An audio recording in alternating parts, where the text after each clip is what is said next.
নমস্কার সবাইকে, ওয়ান্ডার মহুয়ার নতুন একটি ভিডিওতে সকলকে স্বাগত। আজকে মঙ্গলবার, সকাল সকাল ঘুম থেকে উঠে ঘরের বাসি কাজ সেরে আগে স্নানটা সেরে নিয়েছি। শীতকালের সব থেকে কঠিন কাজ স্নান করা, সেইটা একবার হয়ে গেলে মনে হয় মাথার ওপর থেকে অনেক বড় একটা চিন্তা নেমে গেছে। আজকে সকালবেলা ঘুম থেকে উঠে রান্নাঘরের কোনো কাজেই হাত দিইনি, তাই এখন গতকালের রাতে মেজে রাখা বাসনগুলো সেগুলোই গুছিয়ে নিচ্ছি। আজকে আমার ঘুম থেকে ওঠার পরেই অজয় বেরিয়ে গেছে।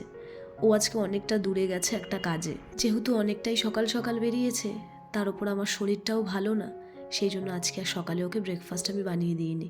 আর ও তো সকালে চা খায়ও না খুব একটা, মাঝে মধ্যে।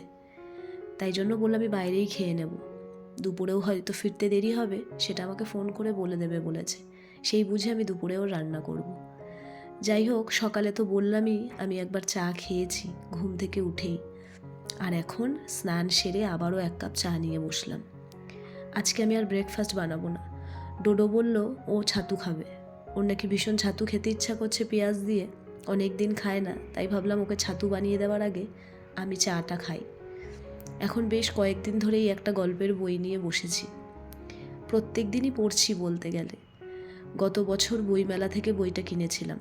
বেশ ভালো, জানেন তো, ভয়ের আছে, একটু সাসপেন্স আছে, ভালো লাগে গল্পগুলো পড়তে। এক একটা গল্প ওই ধরুন 4-5 পাতা করে। গতকাল রাতে এই গল্পটা প্রায় ওই 3 পাতা মতো পড়ে রেখেছি, এখন বাদবাকিটা পড়ব। হঠাৎ মনে পড়লো গতকালের একটা রুটি রয়েছে, বাসি রুটি, আর আমার বাসি রুটি দিয়ে চা খেতে ভীষণ ভালো লাগে, বিশেষ করে দুধ চা। কিন্তু দুধ চা খাওয়ার তো এখন কোনো উপায়ই নেই, তাই জন্য র চা দিয়েই রুটিটা ভাবলাম খেয়ে নিই। গলার এমন পরিস্থিতি, কোনো কিছুই খেতে পাচ্ছি না, মুখে কোনো স্বাদই নেই, আর ঢোক গিলতে বা কোনো খাবার গিলতেও খুব অসুবিধা হচ্ছে। কিন্তু রুটিটা যদি না খাই তাহলে রুটিটা পড়েই থাকবে, বলতে গেলে এক প্রকার নষ্টই হবে। তো আমার চাটা খেতে খেতে আমি ওই গল্পটা পুরো শেষ করলাম। তারপরে এখন আমি ডোডোকে একটু ছাতুটা বানিয়ে দিচ্ছি। ও ছাতু খেয়ে এখন যাবে আমার মায়ের কাছে। ওই যে আপনাদের আগের ভিডিওতে আমি দেখিয়েছি আমার মায়ের পাশে ফ্ল্যাটে একটা বাচ্চা থাকে, ওরও এখন স্কুলের ছুটি পড়ে গেছে। ডোডো বলল আজকে গিয়ে ওর সাথে খেলবে। ডোডোরও যেহেতু উইন্টার ভ্যাকেশন স্টার্ট হয়ে গেছে, তাই জন্য ওকে ছাতুটা খাইয়ে আমি পাঠিয়ে দিলাম। ও একটু পরেই খেলে ধুলে চলে আসবে, তারপর আবার ওকে স্নান করাবো। আজকে কাজের বেশ একটা লম্বা লিস্ট বানিয়েছি, কি কি কাজ করব। কারণ আজকে অজয়ও ঘরে নেই, রান্নাবান্নাও নেই, কাজের চাপ অনেকটা কম। আর কাজের চাপ আমার যেদিনকে কম থাকে আমি চেষ্টা করি ঘরের এক্সট্রা কাজগুলোকে সেরে ফেলার। খুব সুবিধা হয় জানেন তো, যেদিনকে রান্নাবান্না কম থাকে সেদিনকে ঘরের এক্সট্রা কাজগুলো সারতে খুব সুবিধা হয়। এই যে আমি ঘরের কাজগুলো করছি, বা এই ধরুন ভিডিও বানাচ্ছি, এই যে আমি ভিডিওতে ভয়েস ওভারও দিচ্ছি, আমার প্রচণ্ড কষ্ট হচ্ছে জানেন, কারণ আমি তো ঠিকমতো কথাই বলতে পারছি না। ঘরের কাজ এই সমস্ত কিছু বলতে গেলে এক প্রকার মনের জোরেই আমি করছি। তো এই যে বললাম কয়েকটা কাজের লম্বা লিস্ট বানিয়েছি, সেগুলো হলো আজকে টুকিটাকি একটুখানি ঘরে ডাস্টিং ক্লিনিংয়ের কাজ করব।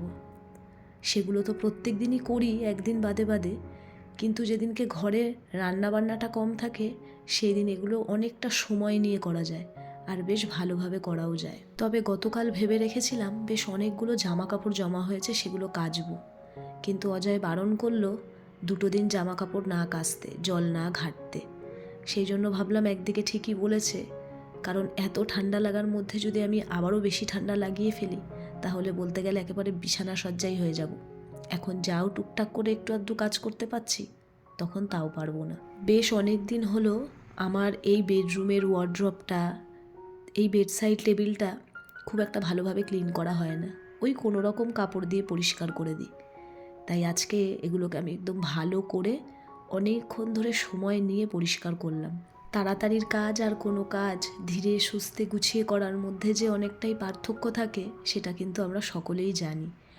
তবে ভালোই নোংরা হয়েছে জানেন তো আমার এই ওয়ার্ড্রপটা। শুধু তো এমনি সময় একটা কাপড় দিয়ে পরিষ্কার করে নিই, তবে আজকে যখন আমি এই কলিন দিয়ে ডলে ডলে পরিষ্কার করছি তখন আমি বুঝতে পারছি যে ভালোই ময়লা হয়েছে। বেডসাইড টেবিলটাও পরিষ্কার করে আমি এই গ্রাস ম্যাটটা পেতে দিলাম। আমার এই বেডসাইড টেবিলটার মধ্যে আপনারা হয়তো এর আগে একটা অন্য গাছ দেখেছিলেন, এই গাছটা আবার নতুন আনা হয়েছে। সত্যি কথা বলতে আমার ঘরে গাছ আসতেই থাকে, প্রত্যেক দিনই কোনো না কোনো ইনডোর প্ল্যান্ট আসছে বা দুদিন ছাড়া ছাড়া, আর অজয় সেটাকে এখান থেকে ওখান থেকে ওখান করতেই থাকে। কোনো কোনো সময় তো আমি নিজেও বুঝতে পারি না। ছোটোবেলা থেকেই অজয় পায়রা গাছ এই দুটোকে নিয়েই থাকতো। ভাড়া বাড়িতেও আমাদের পায়রা ছিল। বাড়িওয়ালা কাকিমাদের ছাদে একটা ঘর করে পায়রাগুলোকে রাখা হয়েছিল, কিন্তু ফ্ল্যাটে আসার পর পায়রাগুলোকে বিক্রি করে দেওয়া হয়। কিন্তু এখন শুধু গাছ, আর এই গাছ নিয়েই ও থাকে। বিয়ের পরে আমি অজয়কে দেখে বুঝতে পেরেছি যে একটা মানুষের গাছের প্রতি কতটা নেশা থাকতে পারে। সেটা আমি অজয়কে না দেখলে হয়তো আমি বিশ্বাসই করতাম না। ইভেন এখনও গাছের প্রতি এত ভালোবাসা, এত গাছের প্রতি নেশা সত্যি কোনো মানুষকে না দেখলে বোঝাই যায় না। যাই হোক, আমি ঘরের কাজটাও সারলাম। তারপরে এদিকে আমি আমার যে ওয়াশ বেসিনটা, ওই জায়গাটাও, ওই কর্নারটাও ভালো করে ক্লিন করলাম। দেওরের ব্যালকনিতে কয়েকটা জামা কাপড় ছিল, সেগুলোও নিয়ে চলে আসলাম। একেবারে এনে একেবারে সাথে সাথে ভাঁজ করে রেখে দেবো, নইলে জামা কাপড় রেখে দিলে না রেখে দেওয়াই হয়। ওই যে বললাম, জামা কাপড় গোছাতে ইচ্ছা করে না বলে জমতে জমতে যেন একদম জামা কাপড়ের পাহাড় হয়ে যায়। তাই এখন এই দিকে গুছিয়ে এখন সোজা চলে যাব রান্নাঘরে। যতই মা ছেলে থাকি ঘরে, দুপুরবেলা কিছু তো খেতে হবে। অজয় ফোন করে বলল ওর আস্তে আস্তে বিকেল 5:30 6টা বেজে যাবে, তাই ও বাইরেই খেয়ে নেবে। আমার ভাত হয়ে গেছে আর ডালও হয়ে গেছে, কিছুই তো ভালো লাগছে না খেতে। তাই ভাবলাম একটু ফ্রেঞ্চ ফ্রাইজ বানাই, একদম ঘরোয়াভাবে, মানে আমি যেইভাবে পারি আর কি। ডোডো খুশি হয়ে গেল শুনে। বাচ্চা মানুষ শুনেই আনন্দে লাফাতে শুরু করে দিয়েছে। ডালের সাথে তো ঘরে ম্যাক্সিমাম ঝিরিঝিরি আলু ভাজাটাই করা হয়, কিন্তু এই ফ্রেঞ্চ ফ্রাইজ বলুন বা গোল গোল করে যে আলুর চিপস বানানো, সেগুলো আমি খুব একটা বাড়িতে করি না। তাই আজকে ভাবলাম বানাই, হাতে সময়ও রয়েছে, আর যেহেতু সর্দির মুখ, তো ভালোই লাগবে বেশ ডালের সাথে গরম গরম খেতে। তবে এবেলা রান্না কম থাকলেও রাতের কিন্তু রান্নার চাপ রয়েছে, মানে একটা মাথায় চিন্তা রয়েছে।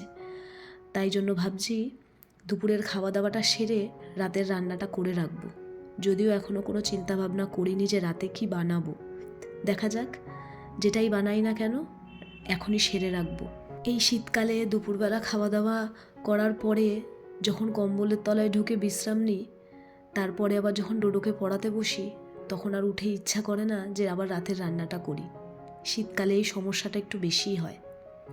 তাই জন্য ভাবলাম দুপুরের রান্নাটা যখন তাড়াতাড়ি হয়েই যাচ্ছে, কেননা রাতের রান্নাটা সেরে রাখি, তারপর রাত্রে গরম গরম রুটি করলেই হয়ে যাবে। ফ্রেঞ্চ ফ্রাইজের সমস্ত কিছু গুছিয়ে নেওয়ার পরে হঠাৎ দেখলাম যে ঘরে আমার রিফাইন তেলই নেই। আসলে এই 2 মাস যাবৎ আমরা রিফাইন তেল খাওয়া একদম বন্ধ করে দিয়েছি।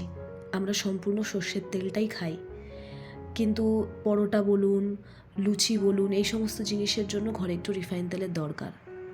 তো আমি সর্ষের তেল দিয়েই বানালাম। দেখতে খুব একটা খারাপ লাগছে না, তবে রিফাইন তেল দিয়ে ভাজলে ব্যাপারটা একটু সাদা সাদা হতো আর কি। যাই হোক, গরম গরম ভেজে একদম দুজন মিলে খেতে বসে গেলাম, মা আর ছেলেতে। বেশ ভালোই হয়েছে জানেন তো খেতে ফ্রেঞ্চ ফ্রাইজগুলো, আর অনেক দিন পর খেলাম তো ভালোই লাগলো খেতে। চলুন খাওয়া দাওয়া শেষ করে এখন এর পরের যে বাদবাকি কাজগুলো সেগুলোও সেরে নেব। খাওয়া দাওয়ার পর না শরীরটা একদম ছেড়ে দেয়, তার উপর যদি শরীর খারাপ থাকে তাহলে তো আর দেখতেই হবে না।